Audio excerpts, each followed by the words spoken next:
From what I have found within my analysis of various films, games, and TV shows, is the constant underlining themes to say betrayal, love, coming of age, and so on, and how they place some worth in the storyline.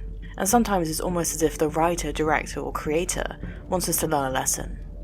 But no matter how many times or how many ways these explorative lessons are presented, we know that it always goes back to a theme, a story, a belief. And this is comforting. We can span our lifetimes, these thoughts that we have, or someone else interpreting it just a little bit differently. This can be said for religion, for spirituality, for science. There's always something else to add, or something new to add, and in one such theme I have found, I wish to share it with you.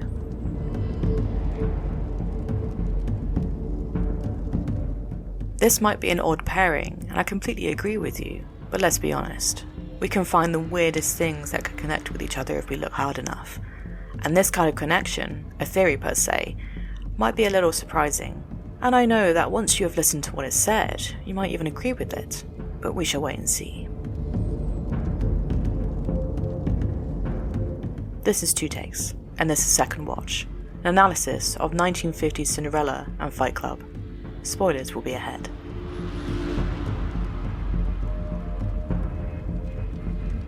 The connection actually stems from the secondary or even minor characters depending on how you see it. However, like all characters that we thought might not have much importance, it turns out they change the whole plot on its head, and we see ourselves whisked away on some kind of adventure, almost on a self-realization side. And I don't aim to disappoint.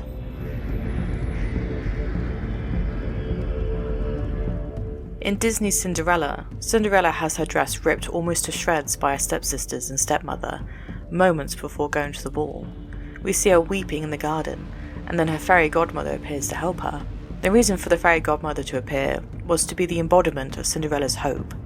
She doesn't appear sooner until there was a chance of Cinderella losing hope altogether and hitting rock bottom in her despair. The fairy godmother is like a physical beacon of hope. Her powers, although perhaps contained in a magic wand, this can be debated, has her incredible power such as metamorphosis and the ability to warp reality, show her strength in granting wishes, or to make dreams come true. And although Cinderella got the fairy godmother's help by getting a pumpkin carriage, mice into horses and lizards into footmen, let's not forget about the dress and the questionable footwear.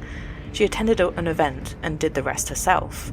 The fairy godmother gave her the incentive and the courage to go forth with the dream or the idea and make it a reality in her own footsteps. Like someone pushing you in the right direction. Like a kick up the ass. Or a punch in the face.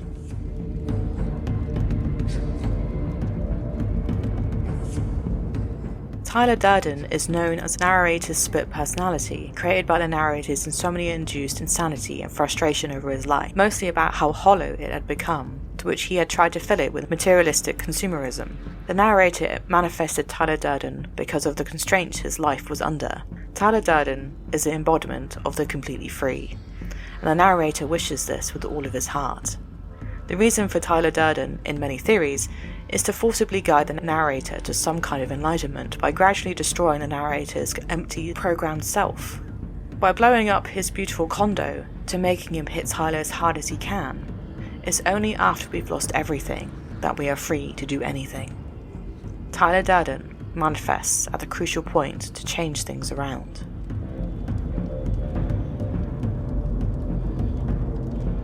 Can you see the connection? Both the fairy godmother and Tyler Durden materialize right at the moment of the main characters almost hitting rock bottom. The despair or futile attempt of the humdrum emphasizes the need for change, the push in the right or wrong direction. They create the hope for something new or something that needs to happen. The fairy godmother grants Cinderella the dream or wish to go to the ball, knowing full well that all she needed was a new dress and a carriage, and a very specific time to be back before the magic ends. Tyler Durden is conveniently there to make interesting conversation as a single-serving friend on the airplane, his impression becoming ingrained in the narrator's mind by his way of thinking. When the narrator's condo is blown up, the narrator chooses Tyler, asks for a place to stay, and then the story unfolds. It's not about what they do for the person, it's about that manifestation at the opportune moment for the protagonist to go into the direction that both the fairy godmother and Tyler intended. In order to bring about change, it seems they needed to hit rock bottom, and in order for these manifestations to take place, whether in their minds or through magic, both their intentions are fixed on making the protagonist continue the story in a very specific way.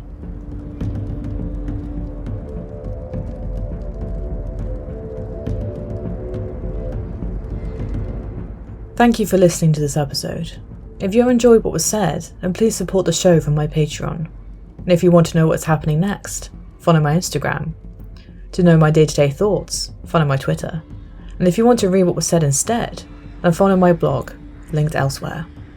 With your support, I can only make this better, so again, thank you from the bottom of my heart.